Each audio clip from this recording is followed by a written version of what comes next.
It's a chant that is becoming all too familiar in the coastal part of the country and very much associated with the group's separatist agenda. The Mombasa Republican Council, or MRC, does not only seek autonomy of Mombasa, but the entire coastal region. Something that is documented along the streets of Mombasa brazenly. A group with its origins very much in Kwale County, in an area known as Tiwi Matuga constituency, under the chairmanship of Omar Hassan Momnwadzi. Theirs is a movement that they say seeks to liberate the coastal region owing to alleged marginalization by successive governments.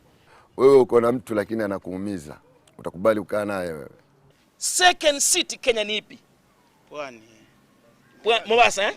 Nataka munitajie national school zilizoko Mombasa ni ngapi? Je, hatufai kuwa national school?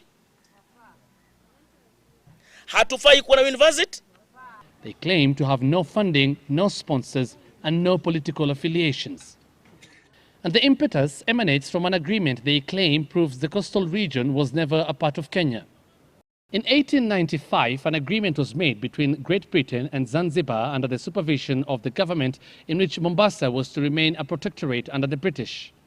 Before Kenya's independence, however, extensive talks were held on whether or not this 1895 agreement should be altered. It was established that the coastal strip was not economically viable on its own and that the port of Mombasa was too important for Kenya and the East African region in general.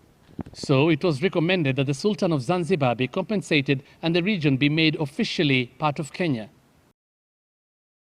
And thus, in the 1963 Lancaster negotiations between the British and the Kenyans, the deal was sealed and the coast's hopes for autonomy disappeared, despite some groups then, like the Mwambao United Front, seeking independence.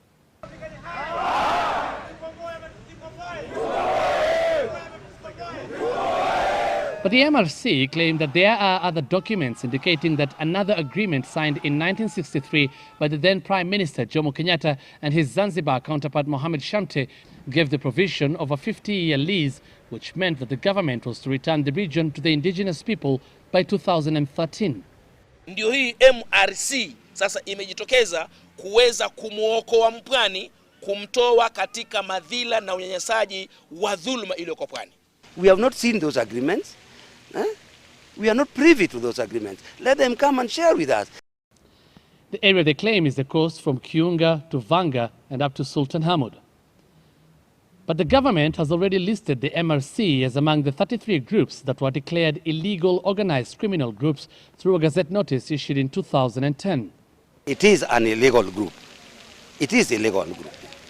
And we do not want to open a Pandora's box where we start dialoguing with an illegal group. Because what will happen to the other ones? You are aware that we have Chinkororo. You are aware that we have Jesse Lauze. You are aware that we have Mungiki. But they operate with no fear. This meeting in broad daylight just across the main road in Likoni, erecting their flag and calling for secession and support for their cause. Ni haki tunayoitafuta, hatutafuti dhulma, hatutafuti kunyonga watu au kudhulumu watu. And this is just one of the main reasons why the movement has been gaining popularity. That its leaders are marketing it as advocating for a righteous cause through the churches and mosques. Wana haki ya kuongea hayo. Ndiposa kanisa likasema basi tunawaunga mkono. Lakini waende na kufuata sheria ya nchi. Kama ingelikuwa uongozi huu una manufaa katika mwananchi wa kawaida, hakungelikuwa na fujo kama hili leo. Kwa sababu watu waishachunguza kwamba asilimia ya uchumi wa Kenya watoka pwani. Lakini hakuna katika mtu aliye maskini katika Kenya kama mtu wa pwani. But for a group the government has since declared illegal, where is the police while all this is going on, one may wonder. Coast MPs are divided on the matter. We all agree that they have a very genuine list of grievances.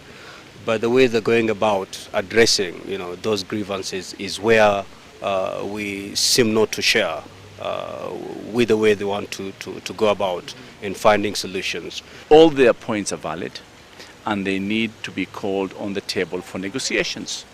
And if the issue of raising that they have an agreement and the government or Pwani si Kenya, then let's discuss it on the table. Hiyo maneno ni maneno ya zamani zile ambazo hata siwezi nikazitaja kwa sababu zimepitwa na wakati. The group has already lodged a case in court seeking to be recognized as a legal entity. It seeks to stop elections from being held in the coastal region until the matter is resolved. They say they are ready to dialogue, but only if the illegal tag is removed by the government. The government says it will not remove the tag until they drop their secessionist demands. And sources within government say the MRC is currently ranked only second to the Al-Shabaab in terms of national security threats. A proscribed group, but one that is determined in its course, that even with its illegal tag, the MRC continues to set up structures and woo the people. What's more, for the government, with no distinctive mark on them, there's just no telling who can be a member of the MRC. Hussein Mohamed, Citizen TV in Mombasa County.